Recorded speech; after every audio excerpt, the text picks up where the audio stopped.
Welcome back to TTC Cars. I'm Brian. I'm Craig. And we have got a sweetheart of a car today, and you can already see it, Craig. You can see the color, soul red crystal metallic. We get it wrong every time. I think Micah, I don't know why. But I will say this is a 24 Mazda 3 Premium Plus sedan, all-wheel drive with white interior. What a color combo. All that adds up to, with a few extra options of mainly the paint alone, $595, which I don't know how they're making that back. They're losing money in this paint job. It's too nice. 37,210 with destination. You also see here MPG 27 combined, 23 city, 32 highway. I'll contest that because that turbo is sweet. I did not see those numbers. We've driven this hatch several times, and this platform is used on a lot of things. The same underpinnings as CX-5, CX-30, Mazda 3 hatch, this, CX-50. There's a lot of shared on this platform, and I gotta tell you, this is the only sedan flavor, and I've really enjoyed my time with it. Craig and I have kind of switched roles. When we had the hatch last time, I was a little down on it, he was up on it, and we've kind of traded on this one. So that's the beauty of the show, is you get two different opinions.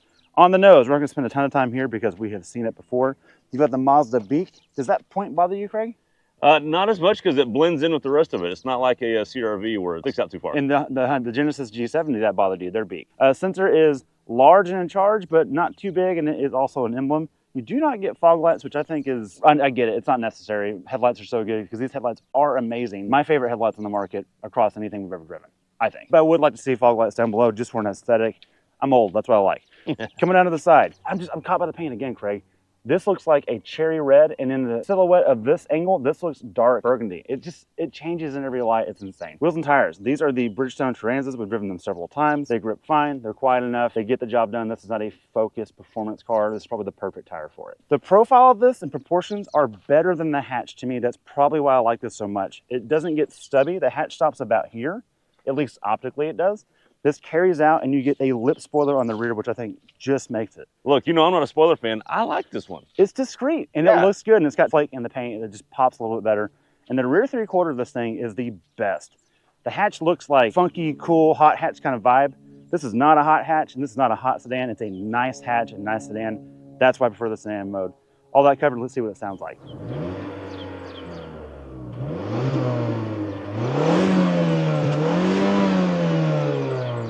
Okay, on the inside, it sounds like a four-popper. What about the back? Sounds like a Mazda 4-cylinder. Needs a racing beat, that's all I'm saying. That's fair, but that's also not a problem either. Let's check out the motor up front. All right, let's check out what powers this beast, and it is a mountain of torque from the 2.5-liter Skyactiv G Turbo. That is a heavy hood. We have covered this thing extensively. Even when we used to do technical reviews, we've dove into this motor before. It's no known secret. It's rated at 227 horsepower, 310 torque.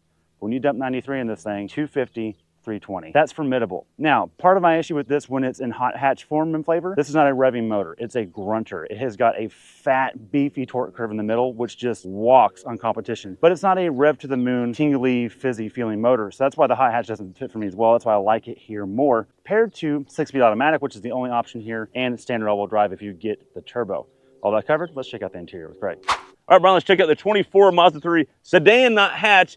And this is the biggest difference, obviously, right here. Brian likes this. He thinks it looks better. I think the hatch looks sporty and unique, although this looks very handsome and is simpler, clean. Brian likes simple, clean design. We both do, actually. I got to give him credit. He's right. Yeah. Oh, what was that? What was that? What was that? Okay, let's move on. Because it's not a hatch, you're going to lose a lot of space, and you'd be wrong. Open this up. I don't know if you know this, Brian, but cars have trunks. Oh. And so when you get a trunk, you get plenty of space. In fact, I picked up my girls from cheer camp earlier. They had some massive suitcases, and they had plenty of room in here for all their gear and for them to sit comfortably inside. You can fold the seats down. I had to pick up some lawn equipment the other day. Fold the seats down, no problem. Who needs a truck or a hatchback? What are we talking about? Sorry, Kirsten. All right, Brian, let's check out the rear seat. Let's check out the door sill first, and it's padded. Ooh. Funny because it's so high you'll never put your arm there, but they padded it anyways. Door pull is actually padded as well. One of my complaints with this car is, at least in the back seat, you can't put your phone there. Where do you put your phone? I guess it goes in the cup holder down there. Whatever, I guess that works. Sitting behind myself, I'm 5'9". I'm not hitting my knee. I've got room underneath the seat. No rear AC in this Premium Plus package, which is interesting. In fact, I don't think you can get it in any Mazda 3 sedan, but you do get this really nice armrest with cup holders. So there's where your phone goes if you're sitting in the back. That's nice. You got mat pockets back here, not on this side. And look, this is a comfortable spot. We had 4 people in this the other day, and they were very comfortable. No complaining about room. Let's move to the front. All right, Brian, before we actually get inside, check the VIN real quick. It's made in Mexico. Some Mazdas are made in Japan, some are made in Mexico, some are made in Alabama.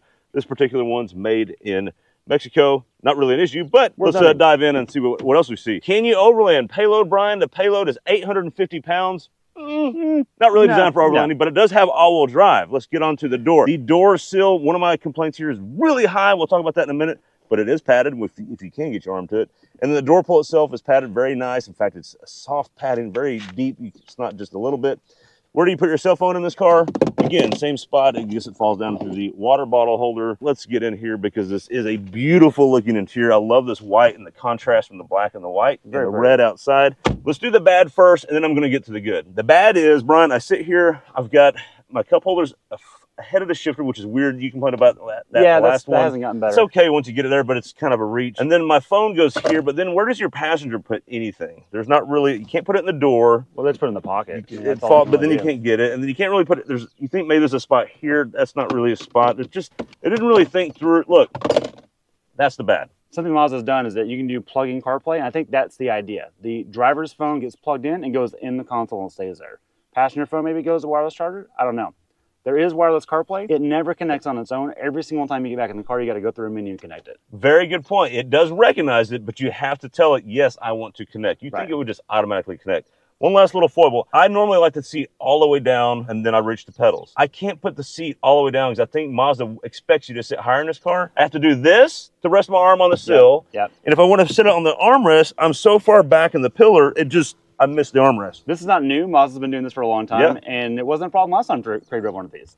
Fair enough, but I've been spoiled by some recent cars, by some other brands. That's not a problem. Okay, fair. And now that's the complaining. That's all done. That's all done. Because everything else in this car, Brian, is spot on, and Mazda wants you to drive. When you get to the actual driving part, we're in business. Yeah. And that's what matters the most, and so that's why I'm going to excuse all those things I just complained about. First off, let's start with these gauges. These gauges are great. They're beautiful. They make sense. And one of the things I love is that they give you plenty of things you can turn off in here. You can make it simple and clean like this, or you can get fuel mileage, that sort of stuff.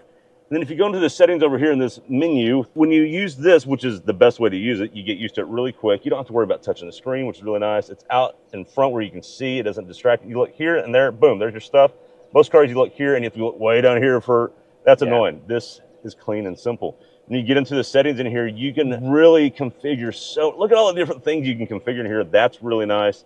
And then you just move on to the clean, simple design of this interior. Just aesthetically pleasing place to sit. It's really pretty. All the touch points are just right. The steering wheel is a favorite part. It's not too small. A lot of sporty cars go, let's make it really small, feel nimble. It's big, and the spoke is not massive. Yeah. It's kind of thin. It feels awesome. It's perfect. Again, all the touch points when you actually drive are just right. Shifter's just right. You put it in manual mode, and it's up for down and down for up. That's the way it should be. Thank you. And then drive modes. Don't complicate our lives. It's sport and off. That's what it should be. That's all it needs to be. That's all it should be. All that out of the way, Brian. Let's see what the 0 to 60 times are in this all-wheel drive turbo.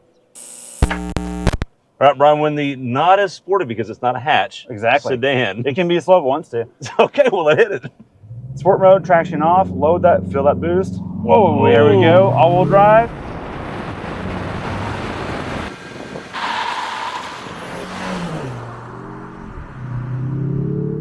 Second gear, 50, 55, 60. What you got? With me in the car, we got a 6.91, which I would say not bad. Not bad. And I'll tell you, without you in the car, 6 flat. Really? 6.00. Okay, because off camera, I was saying, hey, if it's under 6, that's pretty good, but it's probably low 6s, which isn't bad. Right. So right on the money. Right on the money. Nailed it. It's as if we've driven this platform a lot. So we know what we're in for. That's a real healthy number. It's very healthy. And because of, I know I've complained about the RPM power band of the torque, because the turbo is done at 4,800. It's like, stop it, please. Right. In the real world, the way you use it, it's got a ton of grunt. And it's got a fat, beefy torque curve right in the middle where you use it. Which is what people are buying. Exactly. So off the seat, it feels way faster than that number. Absolutely. So that's what I'm trying to get at. And because it's a sedan, 6 feels really good to you. Yeah. If we're in the hatch, you're really upset. Well, no, hold on. For a hot hatch, 6 is good. That's acceptable. It really is. But for an all-wheel drive turbo hot hatch, it should probably be like low 5s. That's all I'm saying. It's just because of the shape of the profile. Perception is reality. That's all I'm saying. Perception is reality. Now, okay, 6-speed, you mentioned launching, you're loading it up. You don't see very many just 6-speeds. They're all 9-speeds or 8-speeds. Right. It just works. And when you're doing drag stuff too, it helps having a torque converter because you can load it. And also the way the turbo is programmed because it's so low, when you launch and you've loaded the torque converter and the boost is already up, 310 pounds of torque like that. It lets you use it. It doesn't like, I'll let you have it in just a second and then it kicks on. Exactly. It just lets you, no, you want it? Okay, here we go. All right, one more thing I want to point out is that I got that number by shifting on my own, not letting it do it itself. Interesting. So it was 6.2 with it doing it on its own. When I shifted at 4,700, which meant it shifted by 5,000, stayed in the torque curve. That was the move. That was You the got to stay in the torque Yep. curve. Otherwise, it wants to go to 5,400, which is past the torque curve. it's done. Yeah. So yeah, I will say for the viewers that are concerned about the highway number, I got 32 miles a gallon on the highway driving responsibly. fair. The turbo makes it hard to do that. Well, yeah, when I was but it is doable. When I was having so much fun, that's what I'm getting at. Yeah. And I did it purely urban. I had so much traffic that week. I never had a highway run at all. So when I got 19 miles a gallon, it makes perfect sense. All right, ride and drive. That's where this thing is strong at. There's nothing crazy, and I want to go back to Dave Coleman's simplistic design of things. You don't need mag ride. You don't need adaptive dampers. You don't need all this crazy stuff and locking and unlocking sway bars and stuff. Just tune it right from the factory, and that's what you get here. Right. It rides soft and never knocks your coffee out, and on corners, on back roads, it will shock you at the lateral grip that it has. Well, and on an all-season tire. And even if it's not so much better grip, it feels you have the confidence because Absolutely, it's yes. talking to you, it's telling you Yes. things. You do have some body roll because you do need to feel that to know what's going on. Those sorts of things. You get into some cars that are super stiff, and you never get that. You don't feedback. always never have get it. Jump to steering real quick, Yeah. because I think it's directly on that line. Mazda knows what they're doing with E-Pass units, and this is an example of it. So the Indy Miata is a prime example of like, oh, maybe not the most feedback in the world, but very linear. That's what this is. I think the ratio is perfection on the steering rack. Now, is it a super baller communicative thing at your fingertips? No, but that's not what this car is supposed to be. And that's perfectly okay. So I'm a fan of it. I like that a lot. It's a good thing. And like I said, it's not trying too hard. It's just linear and solid. No, fair enough. The only thing I'll add to the interior and the ride and drive, sound noise. Okay. And it's more, again, we talk about decibels. Sometimes there's road noise, sometimes there's wind noise. There's no wind noise in this. There's hardly any, unless like a really windy day. Very little by the mirror. Very little. But there is a little bit of road noise. This is kind of inherent of all front-wheel drive cars. That said, it's way better than those in its segment, which are the Civics of the world. Yep. Oh, not even in the same category. So, but there is some highway noise. It's got technically a little bit more noise than our Tacoma does, believe it or not, with its off-road tires. Yeah. So you know there's that. So what we've started to do is we've bought a decibel meter. We're going to start applying that in future episodes, so stay tuned for that. Craig's going to do that for us on a consistent surface every time. Something else I want to get into is competition, and we'll wrap it there. What is it? Civic, Corolla, those are probably Elantra, the Forte. Those are probably its lesser competition. Yeah. But also because Mazda has this premium plus package that we're sitting in, which is really nice. Right. It punches up to the BMW 2 Series as well. Right. And honestly, I think that's its best competition. Honestly, at the price point, this is $37,000 out the door. The BMW 2 Series starts at $38,000. Right. And I think this is gunning for it. This is a great value BMW 2 Series. Yes. And it's also a great value Civic or Corolla, I'll be honest with you. If you get the non-turbo, it's all of a sudden like really cheap. Right. And it's for what you're getting is amazing. So that's all we want to put it at it. And if you ever get a Mazda, get this color. Oh, that's the last thing. Well, you get the CX-30 or you get the hatch, whatever platform this is on, get this color. I don't care what it costs you, get this color. Yeah, at all costs. Yeah. All right, thanks for watching. If you like this, let us know in the comments below. Are sedans worth getting still? I think yes, but the market says otherwise. Oh, please buy more sedans. Like this. Have a good one.